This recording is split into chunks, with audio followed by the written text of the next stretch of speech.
السلام عليكم ورحمة الله وبركاته أصحابتك وحرن جنالka marka la soo dhawaada muuqaalkan waxaan rabaa inaan idinku la wadaago madaxweyne Trump oo shalay sheegay in dadka Soomaalida ah ee lagu helay musuqmaasuqa sharciga laga laaban doono kadibna la masaafurin doono arintaasi waan idin la wadaagaya maanta ayaa markale dowladda Mareykanku waxay ku dhawaaqday in wadamo 75 wadan ah oo Soomaaliya ay ku jirto laga joojinayo visa processing oo wax visa aan loo process gareynaynin wadamadaasi 75 wadana sababaha ay u cugsanayaan maxay tahay wadamadaasina maxay yihiin waan idin la wadaagaya dacwad oogihii federaalka ee gobolka Minnesota u qaabilsanaa dacwad ku soo oogista dadka lagu helay musuqmaasuqa oo Soomaali badan dacwad ku soo oogay ayaa isaga iyo 5 xubnood oo kala shalay ay iscasileen maxay tahay sababta isku casileena waan idin la wadaagaya arrimahaasi iyo arrimo kale ayaan idin la wadaagaya balse marka hore soo dhawaada madaxweyne Trump oo shalay ka hadlayay markii uu booqday xarunta gawaarida lagu sameeyay Ford ay iska leedahay oo ku taala magaalada Detroit ee gobolka Michigan ayaa halkaasi khudbad dheer ka jeediyay madaxweyne Trump ayaa waxa uu ka hadlay howlgallada ay ciidamada ICE ka wadaan gobolka Minnesota waxana uu sheegay in kuwa dambiilayaasha ee ugu xun ay gacanta ku soo dhigayaan dilayaasha kuwa kufsiga ku kaca kuwa daroogada ka ganacsada arrimahaasi ayaan waxaan doonaynaa dad inaan gobolka ka nadiifino ayuu laakiin dad waxa jira aan doonaynin in arintaasi aan qabano ma waxay doonayaan inay la noolaadaan kuwa daroogada ka ganacsada kuwa dadka dila iyo kuwa kufsiga geysta ayuu Trump sheegay waxa sidoo kale uu ka hadlay madaxweyne Trump uu yiri in qof kasta oo soo galootiya gaar ahaan Soomaalida ayuu carabaabay oo lagu helo musuqmaasuq waxa yiri xabsi ayaan dhigaynaa markaas kadibna sharciga ayaan kala laabanaynaa oo dhalashada Mareykanka markay xabsigooda dhameystaana waan masaafurinayna Soomaali oo kaliya ma ahna yiri laakiin meel kasta ka imaaw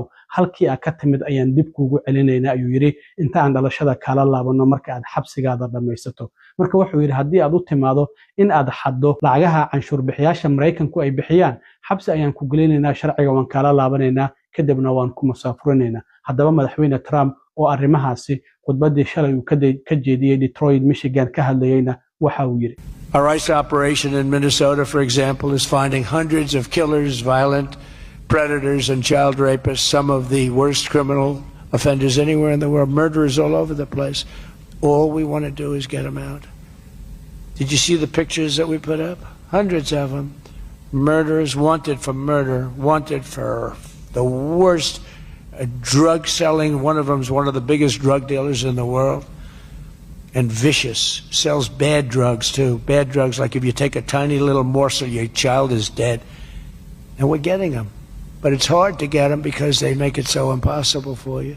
And you wonder why. Why would they do that? You know, do they want to live with murderers? Do they want to live with these people that are emptied out from prisons? They have a lot of people. We're also going to revoke the citizenship of any naturalized immigrant from Somalia or anywhere else who is convicted of defrauding our citizens. We're going to get them the hell out of here fast. And if you come to America to rob Americans, we're throwing you in jail and we're sending you back to the place from where you came. We're throwing you right in jail. And they know it too. dhinaca kale maanta dowladda Mareykanku waxay ku dhawaaqday in wax visa aan loo process gareynaynin amaba aan loo sii wadi doonin halka uu joogana aan la dhaafinaynin 75 wadan oo Soomaaliya ay ku jirto wadamadaasi waa wadamo aad u fara badan waxana dowladda Mareykanku ay u cugsanaysaa sharci la yiraahdo public charge oo Trump afartiisii hore oo sano oo hore uu horay u soo rogay public charge macnaheedu waxa ay tahay dadka markay imaadaan Mareykanka doonaya inay ka faa'iideystaan Mareykanka sida dadka food stamp-ka qaadanayo dadka lacagaha cash assistance-ga qaadanayo iyo sidoo kale dadkaasi oo idil waakii Trump horay afartiisii sano hore u yiri dadkaasi oo markay Mareykanka yimaadaan dowladda Mareykanka benefits ka qaato wax green card ah lama siinayo ama xitaa kaar caafimaad ka qaado arrimahaasi oo idil ayaa Trump uu afartiisii sano hore uu ka dhawaajiyay marka hadda isla arintii ayay soo celinayaan wadamadaasi waa 75 wadan Soomaaliyana waa ay ku jirtaa wasaaradda arrimaha dibadda waxa ay tiri waxa aan isticmaalaynaa siyaasad horay u soo jirtay taasi aan eegayno dadka xaqa u leh soo galootiga oo marka ay Mareykanka yimaadaan doonaya inay noqdaan public charge oo Mareykanka ay ka faa'iideystaan deeqsinimadiisa dadka Mareykanku lacagaha canshuur bixiyaasha ay bixiyaan marka 75 wadan dadka ka imaanaya ay tiri wasaaradda arrimaha dibadda waxa hakad la gelinayaa oo wasaaradda arrimaha dibaddu ay hakad gelinaysaa in wax visa ah loo process gareeyo ilaa iyo inta laga qiimeynayo islamarkaana waxaan ka hortagayna ayay yidhaahdeen in dadkaasi wadamada ajnabiga ah ka imaanaya ay ka faa'iidaystaan lacagaha ceyrta oo Maraykanka ay bixiso iyo public benefitska sidoo kale dowladdu ay bixiso dadka shacabka la siiyo marka waxay leeyihiin qof kastoo noo imaanaya waa in uusan noqon qof inaga wax naga doonaya waa inuu noqdo qof wax nagu soo kordhinaya marka sida hadda hadalkooda ka muuqata dadkaasi ma ahan dadka ay viisayaasha damaba xaas amaba lamaane isku dacwoonaya ama hooyo caruurteeda u dacwoonayso qofku waa inuu noqdaa qof isagu isku tashta oo shaqaysanayo dowladdan wax uga baahnayn qofka Maraykanka imaanaya inkastoo aysan sii kala bixin oo aysan sheegin dadka dacwadahaasi ku imaanaya viisayaasha oo loo dacwoonayo in ay ku jiraan marka siyaasadan horey waa u jiri jirtay Trump xilligii uu 2019 madaxweynaha ahaa ayuu adeegsaday laakiin Biden ayaa markii uu sanadkii 2022 dib uga laabtay waxaana uu sheegay dadka full stamp-ka qaata iyo sidoo kalena barnaamijka la yiraahdo WIC iyo Medicaid-ka iyo housing vouchers-ka dadka qaata in iyagu aysan ku lug lahayn arrintan haddaba 75 wadan oo maanta dowladda Maraykanku ay ku dhawaaqday inay hakad gelinayso in wax visa ah loo process gareeyo maxay kala yihiin wadamadan waxaa ka mid ah Afghanistan, Albania, Algeria, Antigua and Barbuda, and Armenia, Azerbaijan, Bahamas, Bangladesh, Barbados, Belarus, Belize, Bhutan, Bosnia, Brazil, Burma, Colombia, Cameroon, Cape Verde, in Colombia, Cote d'Ivoire, Ivory Coast, Cuba, Democratic Republic of Congo, Dominica, Egypt oo Masar ah, in Eritrea, Ethiopia, Fiji, Gambia, Georgia, Ghana, Grenada, Guatemala, Guinea, Haiti, Iran, Iraq, Jamaica, Jordan, Kazakhstan, Kosovo, Kuwait, Kyrgyzstan, Laos, Lebanon, Liberia, in Libya, Macedonia, Moldova, Mongolia, Montenegro, Morocco, Nepal, Nicaragua, Nigeria, Pakistan, Republic of Congo, and Russia, Ruushka waa ay ku jiraan Rwanda, waxaa ku jira jasiiradan yar ee la yiraahdo St. Kitts and Nevis, St. Lucia ayaa ku jirta waa jasiiradaha Caribbean ku yaala, St. Vincent ayaa ku jirta sidoo kalena waxaa ka mid ah in wadamada Senegal, Sierra Leone, Somalia, South Sudan, Syria, Tanzania, Thailand, Togo, Tunisia, Uganda, Uruguay, Uzbekistan iyo waliba Yemen 75 wadan waa 75taasi wadan oo la yiri dadka ka imaanaya viisayaashooda lama process gareynayo marka dowladdu ma aysan sii kala saarin waa aniga idin sheegay January in sidoo kale ay jirtay in wasaaradda arrimaha dibadda ay joojisay wadamadii travel bank la saaray in wax visa aan la siinaynin haddaba marka booskan goorma ayuu bilaabanaya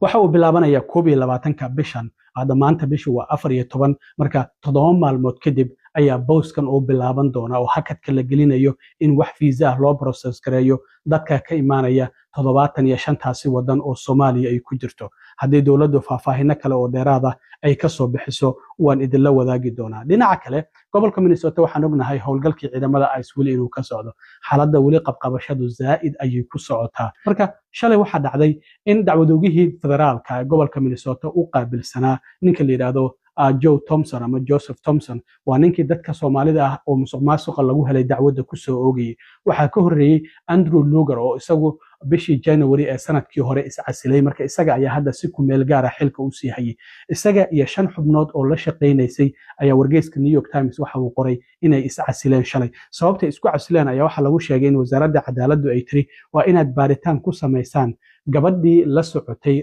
Renee Nicole Good oo arbacadii la soo dhaafay toddobaad ka hor askari ka tirsan ciidamada ICE oo Minneapolis ku dilay in lamaana isqaba ay ahaayeen waa dadkan qoomuluudka ay labadan gabdhood ahaayeen marka midda dhimatay iyo midda noolba marka Beck ayaa la yiraahdaa marka waxa la yiri gabadhaasi la socotay Renee Good markii ay dhimanaysay oo gaariga markaas xitaa doonaysay iyadoo dhinacaasi ka foosho inay wax dhaqdhaqaaqa ururo ay la leedahay ururo dhinaca bulshada u dhaqdhaqaaqa baaritaan ku sameeya marka waxay yiraahdeen intii la baari lahaa qofkii eedeysanaha ahaa qofkii victimka in la baaro oo dhibanaha ahaa arintaasi darteed ayaa waxa la leeyahay waa isku casileen marka xubnaha kale ee iscasilay Joseph Thompson marka laga soo tago oo isagu si ku meel gaar ah xeeralyaha federaalka ee gobolka Minnesota u qaabilsanaa waxa kamid ah Harry Jacobs, Melinda Williams, Thomas Calhoun Lopez iyo sidoo kale xubno kale waxa la leeyahay sidoo kale xubno kale waxaa jira wasaaradda cadaaladda iyaguna u qaabilsanaa dhinaca civil divisionka ama civil rights divisionka xuquuqda dhanka madaniga qaybo kale oo iyaguna u qaabilsanaa oo 5 ah iyaguna waa is casileen marka waxa ay meesha ka muuqata marka inaysan dowladda ku taageersanayn in ay eedda dusha ka saaraan gabadhii dhimatay askarigii dilayna ay difaacaan oo yiraahdaan askarigan waa uu istifaacayay dacwad oogayaashan marka sidaa darteed ayay isku casileen markii la yiri baaritaan ku sameeya gabadhii Renee Good la socotay oo Becca la yiraahdo